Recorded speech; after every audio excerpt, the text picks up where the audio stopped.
now. Yes, President Biden is running for re-election, declaring yesterday on the 4-year anniversary of his first such announcement. His number two, former California Attorney General Kamala Harris, making the case for him yesterday as she joined in on an abortion rights rally at her alma mater, Howard University. Some think Harris has been an albatross around the neck of this administration. Fox 4 Day's political analyst with me now live to talk about it all, GOP consultant Tim Rosales and analyst Andrew Acosta. Gentlemen, good morning. Good morning. Morning. So, 4 years ago, many thought for sure that Kamala Harris would be a sure shot for this bid for this country's next president. Instead, she's pushing President Biden again as his number two. She's been vilified by the right for being tasked with handling immigration issues, and that's been seen by many as a problem that has only gotten worse. Andrew, is Kamala Harris a help to President Biden speaking out for him right now, or are people just really not wanting to hear from her? No, I think they'll put her in places that she's going to be helpful. Overall, she might not be helpful in certain parts of America, but there's places that she goes that she will, rally the troops, which I think is what this announcement this week is about. I mean, it was an ad targeting, sort of Democrats in California to raise money and allow Biden to start putting the pieces of the campaign in place. And then we'll see a real campaign kick off with different messaging in different states as we move into that. Tim, is there a Kamala Harris problem? Well, I think that, those of us of a certain age remember, Dan Quayle, the first President Bush's vice president. I think, well, certainly she probably knows how to spell potato. Vice President Kamala Harris isn't necessarily doing the Biden administration any favors. Although, in her defense, the Biden administration and the president hasn't really been putting her in the best position to be successful, giving her these tasks, kind of impossible tasks for a vice president to take on. So I think they're going to have to figure out how best to use her. I think she certainly can be an asset to them. But right now, she is kind of in no man's land to some extent in terms of where she's going to be a help to the president's campaign. 538's average of polls indicates that Biden has a net 10 approval rating, meaning more Americans disapprove of his performance as president than like it. Trump, Obama, Clinton, and Reagan were about at the same place at about the same time. Still, not a great place to be. Tim, can this president win like this?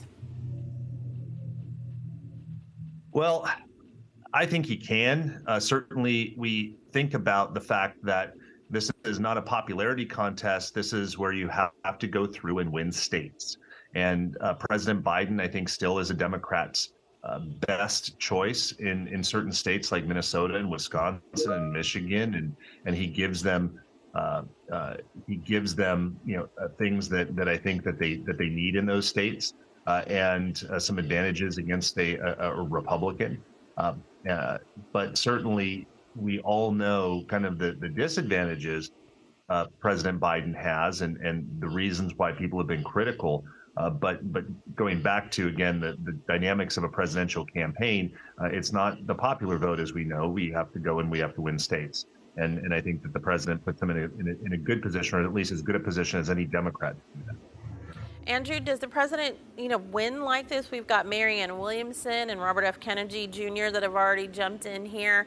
Does that not even matter? And it really doesn't matter, just kind of the criticisms that there are right now of him on the Democratic side. He just runs away with the nomination and most likely the actual contest for president itself up against a Republican, or no, in your opinion? Well, yeah, I mean, I wouldn't put, two fringe candidates as credible, Williamson and an anti-vaxxer. So, I think the president's in a good space.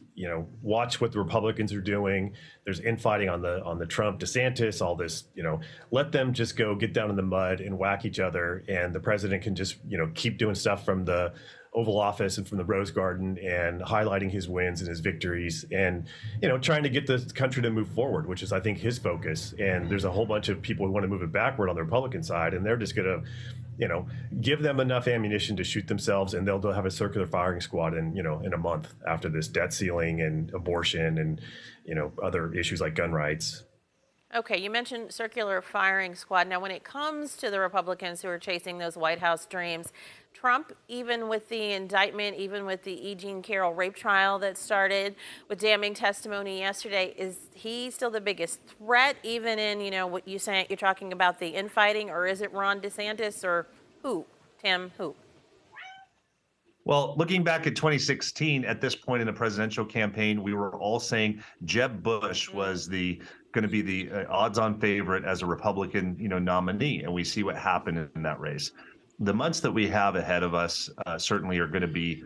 It's a long time in politics, and I don't disagree with Andrew in the fact that I think there's going to be some separation and contrast that they're going to draw between all of the candidates, and President Trump is very good at drawing contrast between himself and other candidates. I don't know that that's necessarily a good thing for Republicans, but that's what's going to happen, and it will kind of flesh itself out. I don't think there is an odds-on favorite at this point, just simply because of the time and the campaign.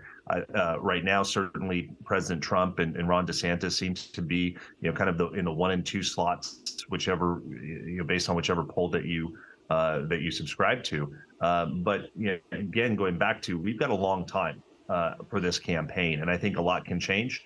And so I wouldn't put anything, past any of these other Republican candidates who've got great resumes to kind of exert themselves and assert themselves in some of the early primary states and get some wins as this kind of proceeds.